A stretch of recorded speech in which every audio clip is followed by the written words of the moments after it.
تمام ناظرین کو سفر ایمان کے سفر میں دلفراز چانڈیو کا السلام علیکم۔ ناظرین، قدیم زمانے میں ہوا میں اڑنے والی تخت کو صرف طلسماتی اور دیو مالائی قصے کہانی کا حصہ سمجھا جاتا تھا، لیکن اس جدید دور میں سائنسی ترقی کے ذریعے بنائے گئے ہوائی جہاز اور راکٹس نے یہ ثابت کر دیا ہے کہ بنی نوع انسان کے لیے ہوا میں اڑنا کوئی مشکل کام نہیں ہے۔ لیکن آج سے ہزاروں سال قبل اللہ کے نبی حضرت سلیمان علیہ السلام کو ایسی اڑنے والی تخت عطا کی گئی تھی جو آج کی ہوائی سواری اور جہازوں سے کئی گنا زیادہ تیز رفتار تھی، اور جس کی خصوصیات اتنی زیادہ تھیں کہ آج کے ہوائی اور خلائی جہاز اس تخت کا 10% تک بھی نہیں پہنچ سکتی۔ ناظرین، حضرت سلیمان علیہ السلام اللہ کے ایسے برگزیدہ نبی تھے جنہیں منصب نبوت کے ساتھ ساتھ عظیم ترین بادشاہت حکومت سے بھی نوازا گیا تھا۔ آپ علیہ السلام نے 700 سال سے بھی زیادہ مشرق سے مغرب تک تمام مخلوقات کو زیر کیا اور ان پر حکومت کی۔ یہ عظیم الشان بادشاہت اس دعا کا نتیجہ تھا جو آپ نے بارگاہ خداوندی میں کی تھی۔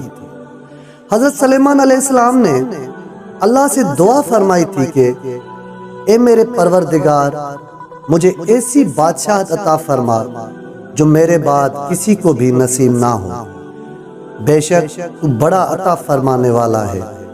لہٰذا اللہ نے آپ علیہ السلام کی دعا قبول فرمائی اور انسانوں کے ساتھ ساتھ جناتوں اور جانوروں کو بھی آپ کا تابع فرمان بنا دیا۔ آپ علیہ السلام کے لیے ہوا کو مسخر کر دیا گیا۔ آپ تمام مخلوقات کی بولیاں سمجھتے تھے۔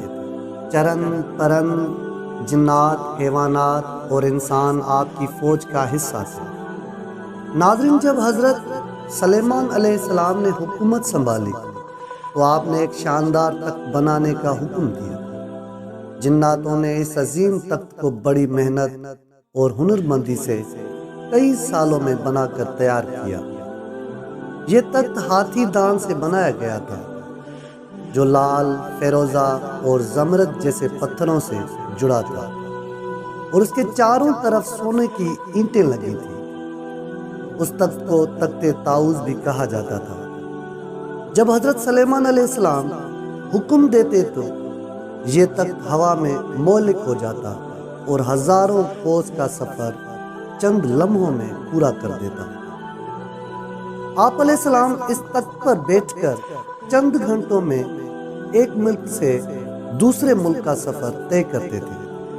اس تخت کی رفتار بے مثل تھی جو کسی بھی سواری کے مقابلے میں غیر معمولی تھی۔ اللہ نے ہوا کو حضرت سلیمان علیہ السلام کے لیے مسخر کر دیا تھا، اس لیے اس تخت کے لیے چاروں سمت سے چلنے والی ہوائیں سفر کو آسان کر دیتی تھی۔ سامعین، یہ تھی آج کی ہماری ویڈیو۔ اگلی ویڈیو کے لیے ہمیں دیں اجازت۔ اللہ نے کے